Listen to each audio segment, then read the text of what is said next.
大埔雲福苑大火最少造成159人死亡，多人失蹤同埋受傷。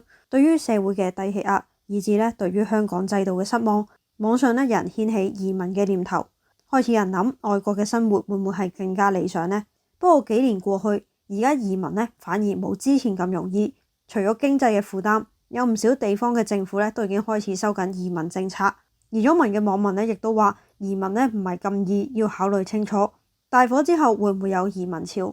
唔同地方嘅政府嘅移民政策有咩改變？今日就同大家一次過講下。Hello，大家好，我係希亞。大火發生咗10幾日啦，由一開始嘅震撼同埋悲傷，到好多人開始希望去了解大火嘅原因，亦都反思香港住屋嘅安全啦，同埋工程監管嘅問題。咁喺大火之後，網上就有一啲關於移民嘅討論，例如有一個移英嘅媽媽就喺 Fed 度話，大火過後睇到移民嘅討論，想請大家三思。佢就話自己萌生過幾百次回流嘅念頭，只有一個仍然喺英國嘅原因，就係為咗下一代。咁佢就分咗4個方面去講下佢喺英國嘅感受。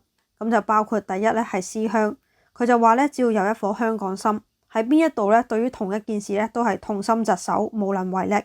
喺外地更加容易感覺孤獨同埋無助。例如大火之後，佢想去大埔做義工，但係已經唔可能啦。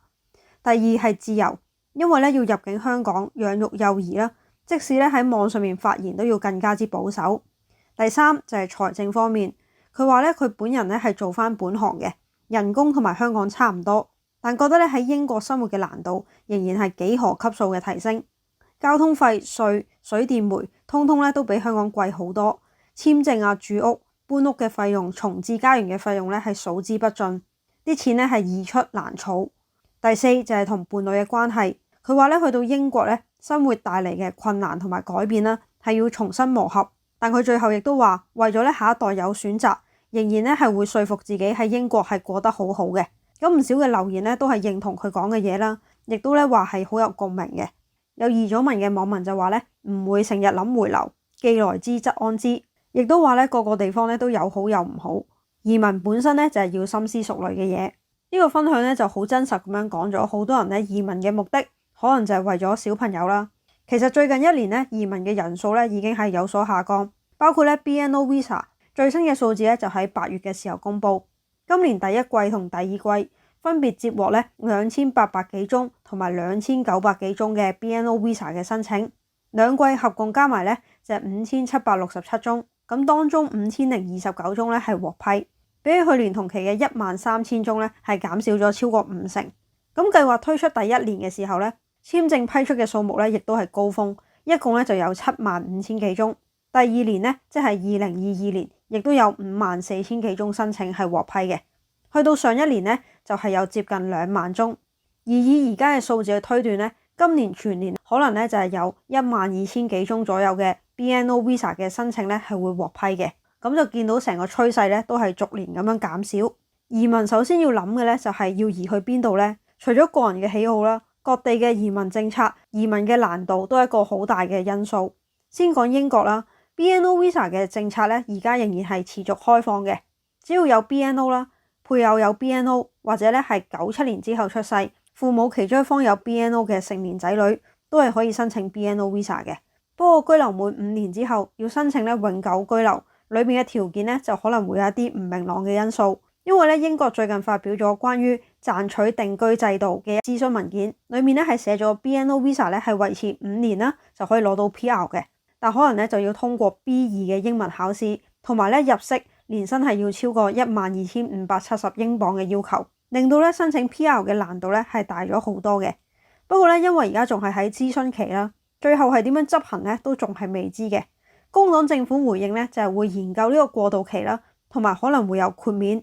即係可能會喺年齡上啦，咁會唔會好似而家咁樣65歲以上就可以豁免去考英文試嘅？咁呢啲都係要等諮詢之後先至有一個正式嘅決定。但係即使有過渡期可能都未必係會太長。如果而家先過去英國居住嘅話，好大機會就要用新嘅定居要求，即係英文要達到 B2 同埋有一個入息嘅要求。B2 就等同於 A level 啦，到大學入學嘅英文水平。咁如果而家打算去英國嘅話就要預咗定居嘅時候就要滿足呢一啲較高嘅門檻啦。不過即使係咁樣啦，對於香港人嚟講咧，英國仍然係屬於容易去居住啦，同埋移民嘅地方嚟嘅。另一啲地方咧就仲有加拿大嘅救生艇計劃，之前俾香港人去申請，可以咧喺加拿大做嘢3年嘅開放式工作簽證 OWP 咧，喺今年嘅2月咧已經係截咗止噶啦。如果已經係喺加拿大做緊嘢或者咧讀緊書嘅人，咁透過 Stream A 讀書移民或者 Stream B 工作移民咧去申請 PR， 最遲咧都係會喺下年嘅2026年8月31號截止。同埋咧，我之前都有幾條片講過，而家咧香港人申請 PR 嘅進度咧係非常之慢，有關嘅計劃嘅名額咧係逐年減少。根據最新嘅數字咧，經過 Stream A 同埋 Stream B 已經批出嘅 PR 咧係有12000幾宗，而等緊審批嘅咧就係有25500幾宗。等緊審批嘅個案咧係越嚟越多，情況咧都係幾唔樂觀嘅。所以咧而家想透過呢個救生艇計劃去加拿大咧，已經係唔使諗噶啦。反而如果本身係諗住去加拿大讀書，就要睇下咧自己符唔符合一啲省提名啊、技術移民、EE 快速通道呢啲資格。但對於工作經驗啊、年齡、英文嘅要求咧，就一定咧係會比救生艇計劃係更加之高噶啦。澳洲為香港人而設嘅避風港計劃 Hong Kong Stream 咧，亦都係仲有嘅，暫時咧就冇截止嘅時間。咁佢係要求香港人去讀書啦，一般咧就要2年以上，之後咧就可以攞到一個畢業生簽證。再住滿3年或者4年咧，就可以申請永居。雖然未有結束嘅時間啦，不過咧難度就在於咧，澳洲亦都收緊咗學生簽證 Student Visa 嘅要求。例如咧，本身有大學學位嘅，咁如果係想讀翻一啲大專嘅課程咧，咁就可能會被拒絕啦。同埋咧，年齡上亦都有限制。所以如果真係中意澳洲嘅，又唔介意咧係讀翻書嘅，咁咧都仍然係有移民嘅機會嘅。仲有好多人都比較嚮往嘅咧，就係日本啦。要去日本住咧，本身係有好多唔同嘅方法嘅，例如去讀書啦，去語言學校度讀日文都得嘅。但如果要留喺日本做嘢咧，咁要有人請嘅話，日文咧起碼都要有 N2 以上，或者咧可以選擇自己做生意，攞呢一個經營管理簽。但最近嘅要求咧就大幅提高咗，包括咧將資本嘅金額由500萬yen提高到咧3000萬yen，即係咧大概要150萬嘅港紙。並且咧強制要求咧係請一個全職嘅員工。申請人亦都要滿足咧呢個日文嘅能力，有相關嘅經驗同埋學歷等等。咁有好多人咧本身喺日本咧可能計劃就係去做民宿啊，或者開餐廳咁樣啦，諗住咧都係自己經營啦。但而家咧變咗最少咧要請1個員工，就係咧好大嘅負擔。同埋而家已經喺嗰度做緊生意嘅人，咁呢個政策嘅改變咧，變相咧令佢哋都唔知道自己符唔符合呢個要求，可唔可以咧繼續留喺日本呢一啲熱門移民嘅地方咧？咁唔係話完全咧冇機會去住嘅，不過咧要能夠攞到佢哋嘅身份咧長期居留，咁咧就係比之前咧係更加之難嘅。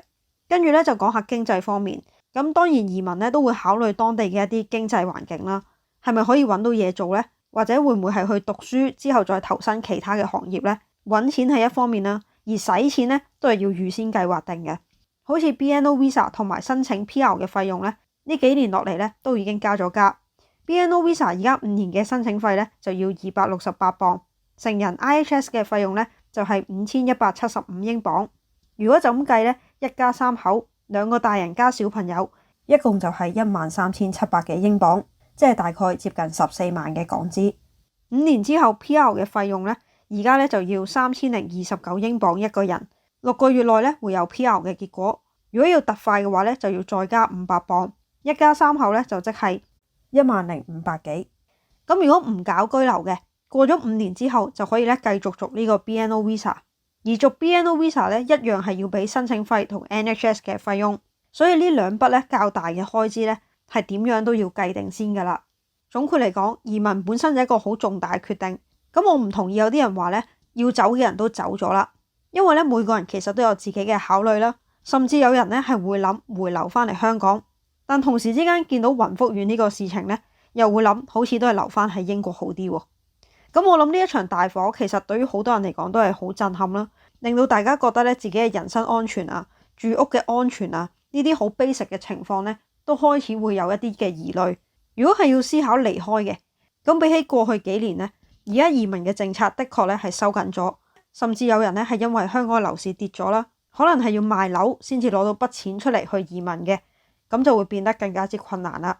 咁一直以嚟咧，我都製作咗好多關於移民有關嘅資訊啦。咁因為咧，只有知道更加之多，先至可以做到一個啱嘅決定。正如今次網民嘅討論咧，有更多都係偏向一啲現實層面嘅考慮。其實微小到係天氣啊，或者去邊度買嘢啊，好多唔同生活嘅層面咧，都係需要時間去適應嘅。最終嘅決定咧，都係要問翻你自己，認真咁樣審視自己嘅條件。好啦，咁今日影片咧就嚟到呢一度，我會繼續同大家跟進一啲海外生活同埋日常理財嘅實用資訊。中意我嘅影片記得 Like、Subscribe、Share。我哋下條片再見，拜拜。